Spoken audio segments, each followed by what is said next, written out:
Premier exemple, le lycée français de Lomé, qui a compté à une époque plus de 1000 élèves, aujourd'hui a eu une baisse sur quelques années de 20% du nombre d'effectifs, donc il y a 812 élèves actuellement. Et ils ont contracté un emprunt, notamment pour l'école Charles de Gaulle, qui dépend du lycée français de Lomé. Et cet emprunt, évidemment, avec une baisse du nombre d'élèves, les met dans une situation financière délicate. C'est un emprunt qui avait été contracté par le biais de l'ANEF.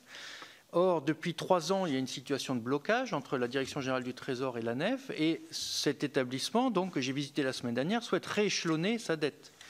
Est-ce que, notamment avec l'article 49 du projet de loi de finances 2021, vous voyez une perspective? Est-ce qu'on va pouvoir leur dire que l'année prochaine, ils pourront enfin, au bout de 3 ans d'attente, rééchelonner leur dette?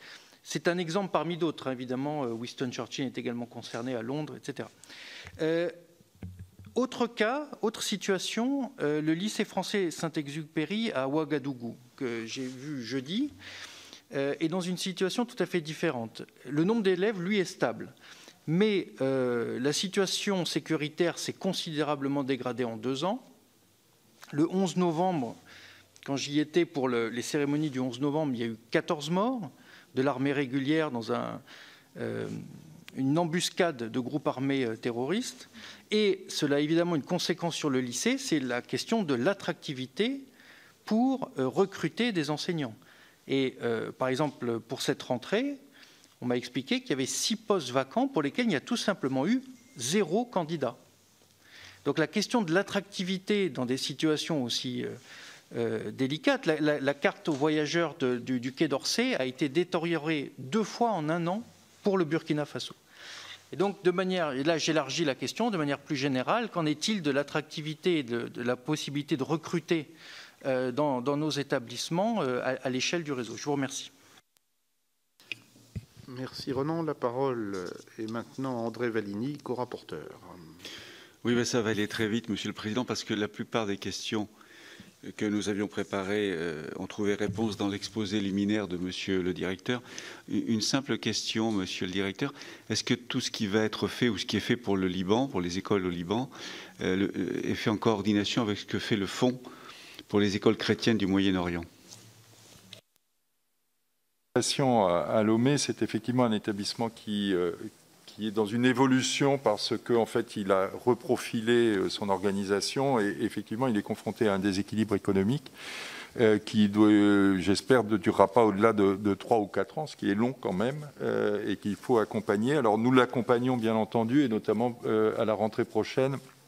Il y aura 6 enseignants formateurs qui vont être placés dans l'établissement puisque nous faisons de Lomé notre centre de formation à l'échelle régionale, ce qui va alléger aussi les finances pour cet établissement puisque ces enseignants formateurs qui accomplissent la moitié de leur temps de travail en enseignement local sont entièrement pris en charge par l'agence. Donc nous sommes aux côtés de cet établissement pour l'aider à traverser cette situation difficile.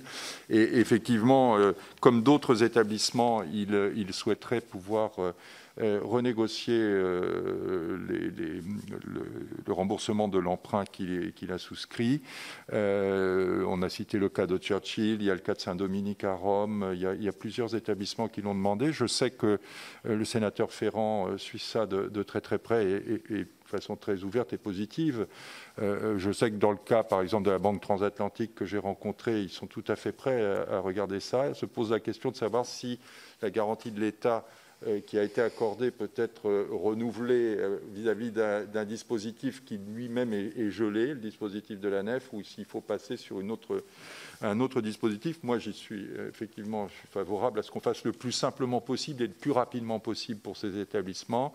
Mais la discussion est engagée là entre les cabinets des ministres des Affaires étrangères et à Bercy pour apporter rapidement une réponse à ce besoin qui se pose dans plusieurs établissements, mais qui, de mon point de vue, effectivement, est tout à fait souhaitable. S'agissant de Ouagadougou, ça pose la question plus générale de l'attractivité des postes de résidence dans un certain nombre de pays difficiles et qui a été aggravée par la Covid.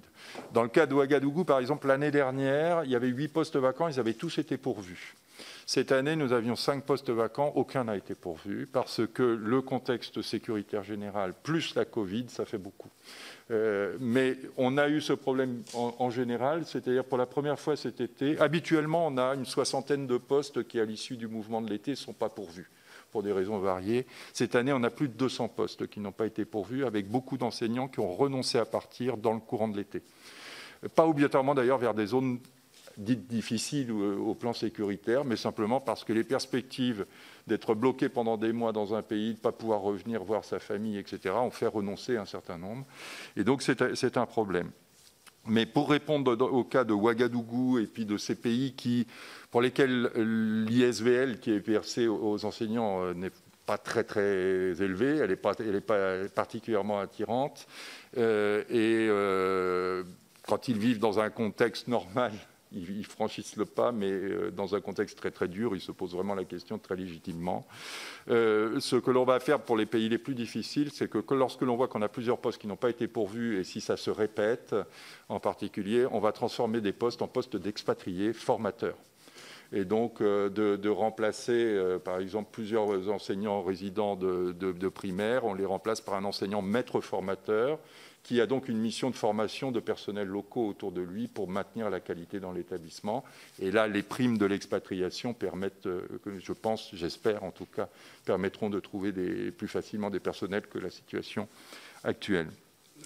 S'agissant du Liban, Monsieur Vallini, ce n'est pas coordonné.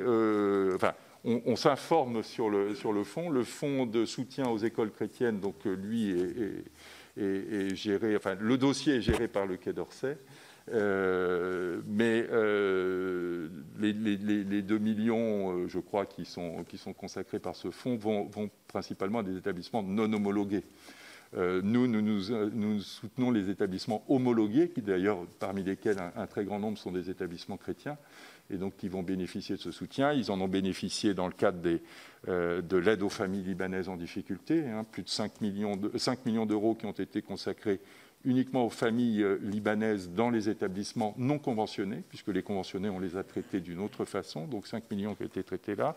Les 7 millions d'aide à la reconstruction, il y en a une partie qui va vers ces établissements vers des établissements chrétiens homologués, mais qui ne bénéficieront pas du coup des dispositifs prévus par le fonds spécifique qui, lui, vise vraiment les établissements chrétiens, mais d'enseignement local. Mais évidemment, nous échangeons, y compris avec M. Personnaz, qui est responsable de ce dossier. Et surtout, l'agence est à disposition de ces établissements pour ensuite les aider, quand le moment viendra, pour faire de la formation pour leur compte avec l'aide de ces financements.